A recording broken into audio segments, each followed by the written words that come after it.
कैसा लग रहा है आप लोगों को भूगोल मेरे साथ पढ़ के? मेरे एक एक वीडियो को आप देखते जाइए। भूगोल को मैं आपके लिए इतना आसान बना दूंगा कि भूगोल के अलावा कोई दूसरा विषय आप जल्दी पढ़ना ही नहीं चाहेंगे।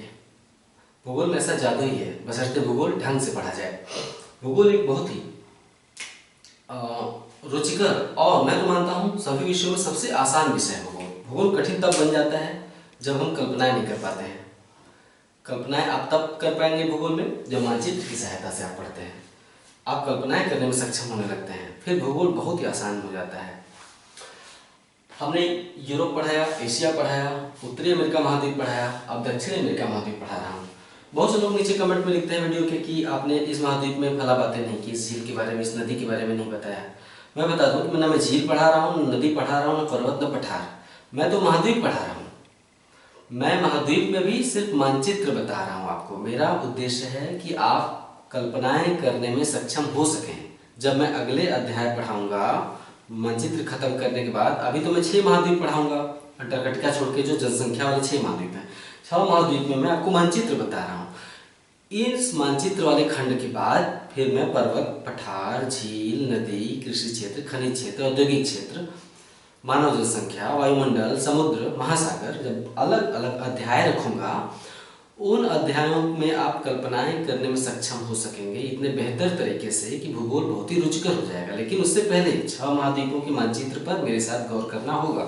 मैं मानचित्र के साथ आपकी रुचि पैदा करने के लिए तमाम विशेषताएं भी बताते चल रहा हूँ अलग अलग क्षेत्रों की। कुछ पर्वतों का नाम भी ले रहा हूँ, कुछ खनिज क्षेत्रों का नाम भी ले रहा हूँ, मैं कुछ नदियों के भी नाम ले रहा हूँ, ताकि आप मानचित्र की बारीकियों से ढंग से परिचित हो जाए। हाँ, ये अलग बात है कि मानचित्र में मैं जो कुछ ही बता रहा हूँ वास्तव में वो भूगोल के सबसे महत्वपूर्ण भाग है। अगर मैं किसी पर्वत के नाम ले रहा हूँ, किसी खनिज क्षेत्र का, तो वो भूगोल का सबसे महत्वपूर्ण हिस्सा है। जो महत्वपूर्ण है उसे मैं मानचित्र के अंतर्गत शामिल करता चला जा रहा हूँ। इसलिए फॉलो करते रहिए, बहुत ही आसान सब्जेक्ट होने वाला है। 8-10 दिन आप दीजिए, 8-10 दिन विश्व भूगोल खत्म हो जाएगा, उसके बाद भारतीय भूगोल। मेरा ख्याल है कि आज अभी चल रहा है 6 फरवरी आज की डेट में। पता नहीं वीडियो आपको कब देखेंगे आप। आज 6 फरवरी है, तो मेरा मानना है कि 6 मार्च है, आई एम सॉरी, मार्च के लास्ट तक भूगोल का फर्स्ट पेपर और सेकंड पेपर खत्म हो चुका रहेगा। आइए दक्षिण अमेरिका महाद्वीप पर चर्चा करते हैं। यहाँ है पनामा जल संधि। पनामा जल संधि पनामा देश में है। पनामा देश मध्य अमेरिका का भाग है। मध्य अमेरिका के अंतर्गत 7 देश हैं। ये मैंने तब बताया था जब उत्तरी अमेरिका पढ़ा रहा था। तो मध्य अमेरिका के पनामा देश में पनामा जल संधि है, एक नहर है। तो उस पनामा जल संधि के दक्षिण में दक्षिण अमेरिका है और उसके उत्तर में उत्तरी अमेरिका है। तो दक्षिण अमेरिका देश पनामा जल संधि के दक्षिण में कोलंबिया से स्टार्ट होता है और ये द्वीप देख रहे हैं, टिएरा डेल फ्यूगो, दक्षिण अमेरिका महाद्वीप का सबसे दक्षिण छोर पर स्थित एक द्वीप है। इसका नाम है टिएरा डेल फ्यूगो द्वीप। दक्षिण अमेरिका कोलंबिया से लेकर टिएरा डेल फ्यूगो द्वीप तक विस्तृत है। दक्षिण अमेरिका में टोटल 13 देश हैं। दक्षिण अमेरिका के टोटल देशों की संख्या 13 है। 13 देश। सबसे बड़ा देश, सबसे बड़ा ब्राजील। ब्राजील इतना बड़ा है कि दक्षिण अमेरिका महाद्वीप के लगभग सभी देशों के साथ सीमा बनाता है। आप देख लीजिए, आप अपने खुद के मानचित्र में भी देखिए, अधिकतर देशों के साथ सीमा बना रहा है। फ्रेंच गुयाना के साथ, सूरीनाम के साथ, गुयाना के साथ, वेनेजुएला के साथ, VEN अर्थात वेनेजुएला, कोलंबिया के साथ, बोलिविया, पराग्वे, उरुग्वे, पेरू, ये देश हैं। आप मैंने शॉर्ट में नाम लिखे हैं, इनको आप ध्यान से देखेंगे तो इनके नाम आपको पता चल जाएगा। COL अर्थात कोलंबिया, VEN अर्थात वेनेजुएला, PR अर्थात पराग्वे, उरुग्वे, ये उरुग्वे के ठीक पश्चिम में उत्तर में पराग्वे, PR अर्थात पराग्वे, बोल अर्थात बोलिविया, पेरू, चिली का नाम मैंने यहाँ पे लिखा हुआ है। ये हो गए 13 देशों के नाम। ये 3 देश हैं, Guyana, Suriname, French Guiana. Guyana, Suriname, French Guiana, छोटे छोटे देश हैं उत्तर में स्थित। वेनेजुएला के पूर्व में 3 छोटे छोटे देश आपको दिखाई दे रहे हैं, Guyana, Suriname, French Guiana. Guyana, Suriname, French Guiana. तो अधिकतर देशों के साथ आप देख रहे हैं कि ब्राजील सीमाएं बना रहा है। केवल 2 देश पहचानिए जिनके साथ ब्राजील सीमा नहीं बना रहा है। वो दो देश हैं इक्वेडोर, इसका नाम यहाँ लिखा हुआ है इक्वेडोर। देखिए ब्राजील की सीमा यहाँ तक है, इक्वेडोर की सीमा यहाँ तक है। तो ब्राजील इक्वेडोर के साथ सीमा नहीं बनाता। एक देश और है चिली, चिली की सीमा देखिए यहाँ तक ही है और ब्राजील की सीमा यहीं रुक गई है। तो ब्राजील इक्वेडोर और चिली के साथ सीमा नहीं बनाता है। तो ब्राजील जो सबसे बड़ा देश है, ब्राजील के अलावा कितने देश बचे? 12 देश, कुल 13 देश हैं, टोटल 13 देश। तो ब्राजील जो है शेष 12 देशों में से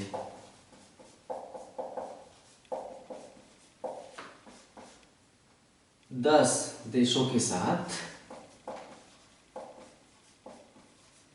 सीमा बनाता है। ब्राजील केवल 2 देशों के साथ सीमा नहीं बनाता है, अपने नोट में लिखते जाइएगा, इक्वेडोर और चिली। 2 देशों के साथ सीमा नहीं बनाता, इक्वेडोर और चिली। जिन 10 देशों के साथ सीमा बनाता है उनके नाम भी आप नोट करेंगे। ओके,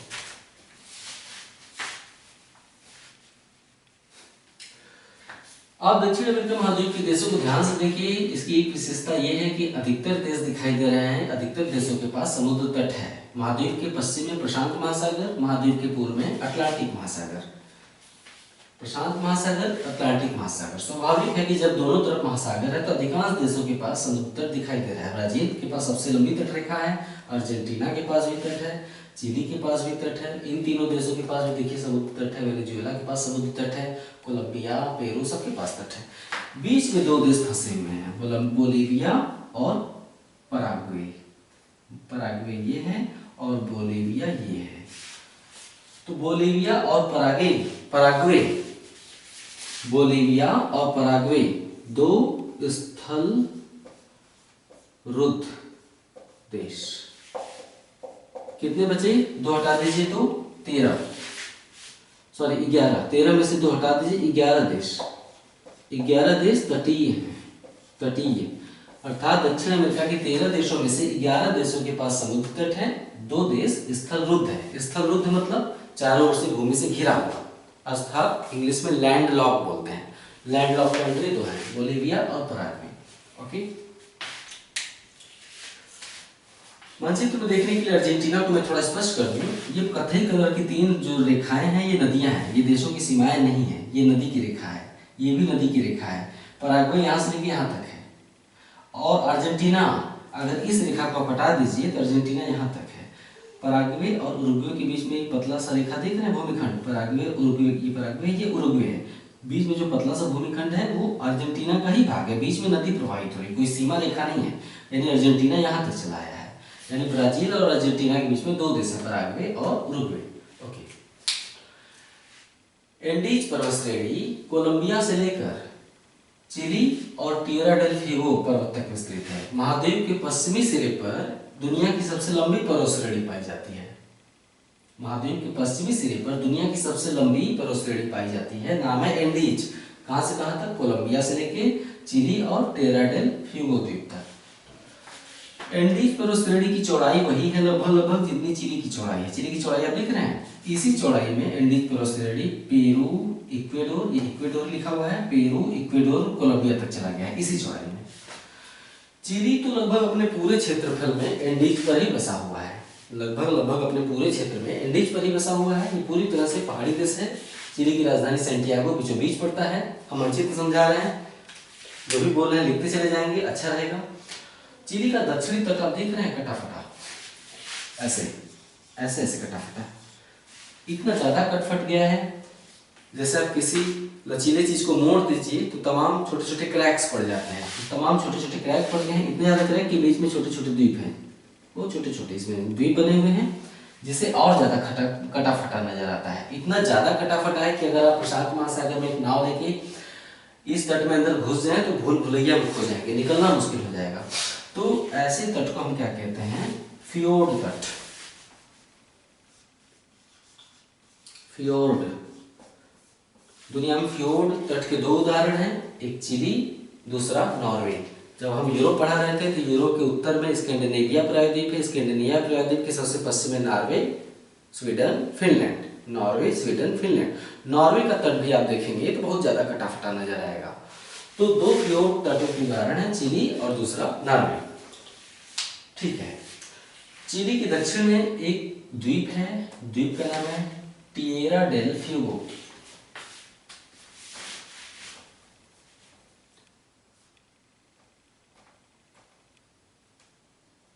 टेरा डेल फ्यूगो।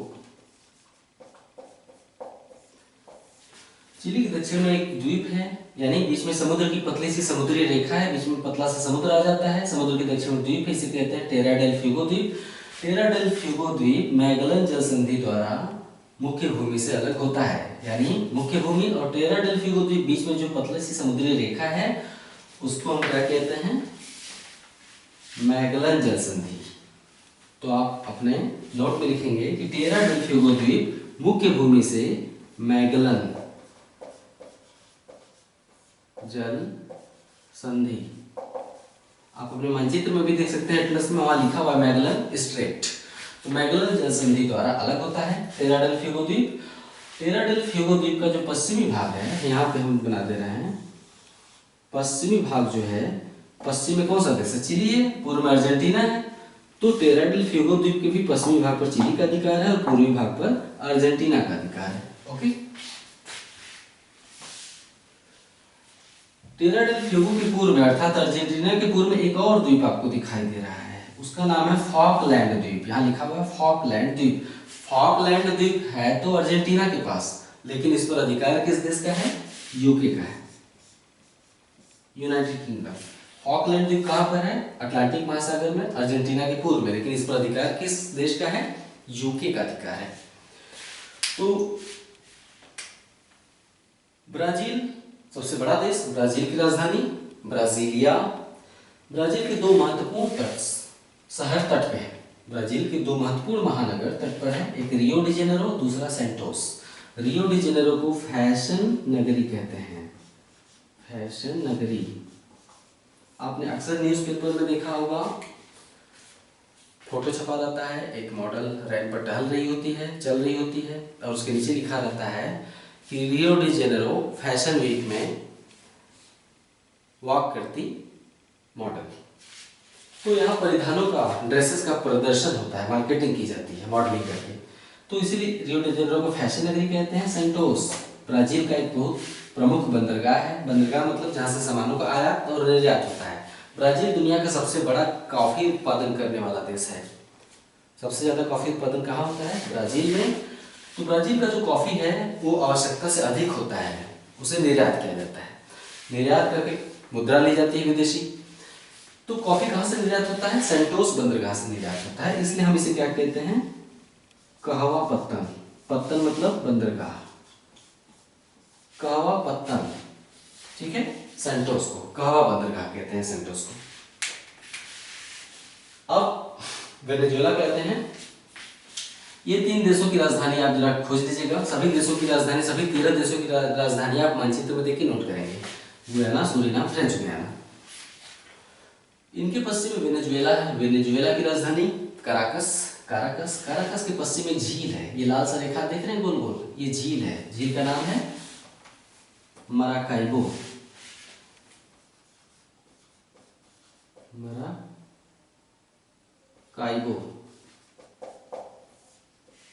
झील किस देश में है, वेनेजुएला में।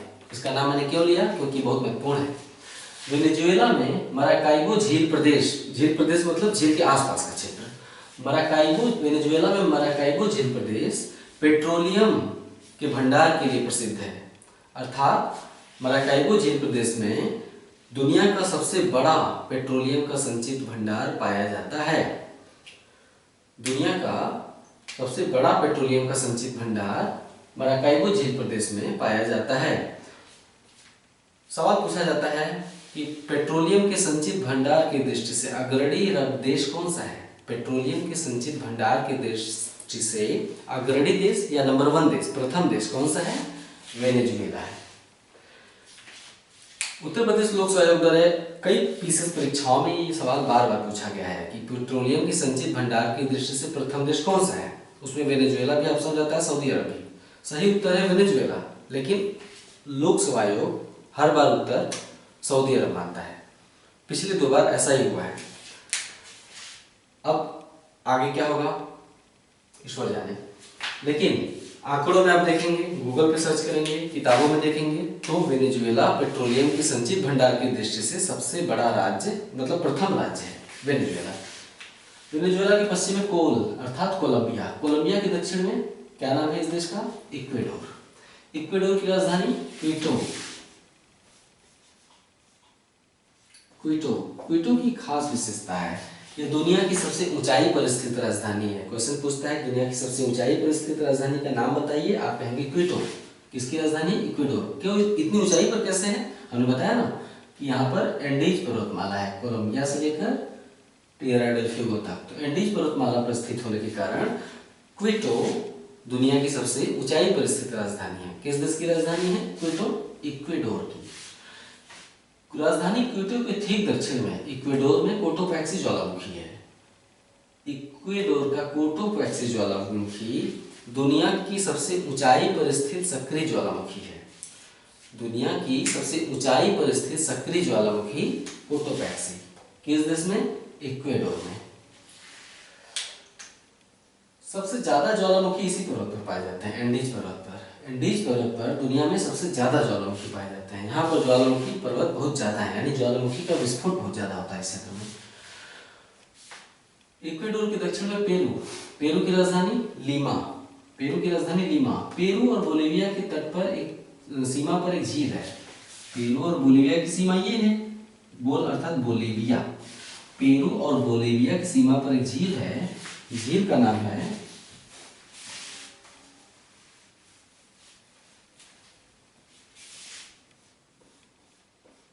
टिटिकाका। पेरू और बोलिविया की सीमा पर स्थित टिटिकाका झील दुनिया की सबसे ऊंचाई पर स्थित नौकागम्य झील है। पेरू और बोलिविया की सीमा पर स्थित टिटिकाका झील दुनिया की सबसे ऊंचाई पर स्थित नौकागम्य झील है। प्रश्न में ऑप्शन ऐसे देंगे कि थोड़ा उलझन हो जाती है कि कौन से 2 देशों की सीमा पर है, लेकिन आप ध्यान से मानचित्र को खंगालेंगे मेरे साथ साथ, खुद भी रूम पे अपने मानचित्र देखेंगे तो उत्तर को पकड़ने में देरी नहीं लगती। सही अवस्थिति ज्ञात कर लीजिए, पेरू और बोलिविया की सीमा पर है। मानचित्र लगातार देखने से ही बहुत से प्रश्न ऐसे इस प्रकृति के होते हैं कि मानचित्र को लगातार देखने से याद हो जाते हैं, लेकिन मानचित्र को देखने के लिए एक निर्देश चाहिए होता है, वो निर्देश मैं आपको दे रहा हूँ। अपने से आप मानचित्र में क्या क्या देखेंगे, समझ ही नहीं आता है कि उसमें देखें क्या छोड़ें क्या। मेरे साथ साथ रहेंगे तो मानचित्र में क्या देखना है ये आपको पता चल जाएगा। तो टिटिकाका झील पेरू और बोलिविया की सीमा पर है। यह दुनिया की सबसे ऊंची नौकागम्य झील है। अगर क्वेश्चन पूछा जाएगा कि दुनिया की सबसे ऊंची झील कौन सी है, ऊंचाई पर स्थित, सबसे ऊंचाई पर स्थित, आप कहेंगे टिटिकाका लेक, गलत। दुनिया की सबसे ऊंचाई पर स्थित झील ठीसो सिकरू है। ठीसो सिकरू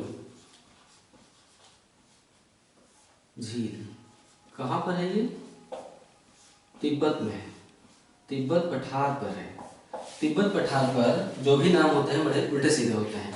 तो एक झील है ठीसो सिकरू तिब्बत पर, वो दुनिया की सबसे ऊंचाई पर स्थित झील है। लेकिन जब सवाल पूछेगा कि दुनिया की सबसे ऊंचाई पर स्थित नौकागम्य झील अर्थात जिसमें नावें चलाई जा सके, तो दुनिया की सबसे ऊंचाई पर स्थित नौकागम्य झील टिटिकाका लेक है। ओके, पेरू और बोलिविया की सीमा पर। ये हो गया दक्षिण अमेरिका महाद्वीप का फर्स्ट पार्ट, दक्षिण अमेरिका महाद्वीप का फर्स्ट पार्ट। इसके बाद अगला वीडियो दक्षिण अमेरिका महाद्वीप का सेकेंड पार्ट है। एक ही पार्ट अगर मैं बनाऊंगा तो बहुत ज़्यादा लंबा हो जाएगा, लेकिन मैंने आपसे वादा किया है कि प्रत्येक पार्ट बहुत ही मेरा वीडियो छोटा छोटा रहेगा, 10 या 15 मिनट, लगभग 15 मिनट अधिकतर रखने का मैं प्रयास करता हूँ। किसी में लंबा हो जाता है, छोटा छोटा इसलिए रखता हूँ ताकि आपकी दिलचस्पी बनी रहे, वरना आप 40-40 मिनट, 1-1 घंटा देखने में बोर हो सकते हैं। इसलिए छोटे छोटे में बना रहा हूँ। सेकेंड पार्ट जो दक्षिण अमेरिका महाद्वीप का मैं अपलोड करूँगा उसमें बहुत ही महत्वपूर्ण चीज़ें हैं, उसे आपको उसमें इससे भी ज़्यादा महत्वपूर्ण चीज़ें हैं। क्यों? क्योंकि दक्षिण अमेरिका महाद्वीप में वनस्पति संबंधी, जलवायु संबंधी बहुत सारी विविधताएं पाई जाती हैं। सेल्वास के जंगल, पंपास के जंगल, कैंपोस के जंगल, अमेजन घाटी, रबड़ के वृक्ष और महोगनी का वन, अमेजन घाटी के वर्षा वन, नदियाँ पराना उरुग्वे और पराग्वे, 3 नदियाँ पराग्वे, उरुग्वे और पराना। इन नदियों का जो तंत्र है उसे क्या कहते हैं, वहाँ कौन सी विशेषताएं होती हैं, ये सारा कुछ आप सेकंड में देख लीजिएगा। सेकंड पार्ट भी उतना ही महत्वपूर्ण है। और कैसा लगा आपको दक्षिण अमेरिका महाद्वीप, आप इसके बारे में अपनी प्रतिक्रिया अवश्य दीजिएगा। आपको जो सवाल कंफ्यूजिंग हो, कुछ न समझ में आए तो आप कमेंट में प्रश्न पूछ सकते हैं। मैं बारी बारी आपके द्वारा पूछे गए प्रश्नों को अपने अलग अलग वीडियोज़ में उनके उत्तरों को शामिल कर लूँगा। तो जुड़े रहिए मेरे साथ। नमस्कार।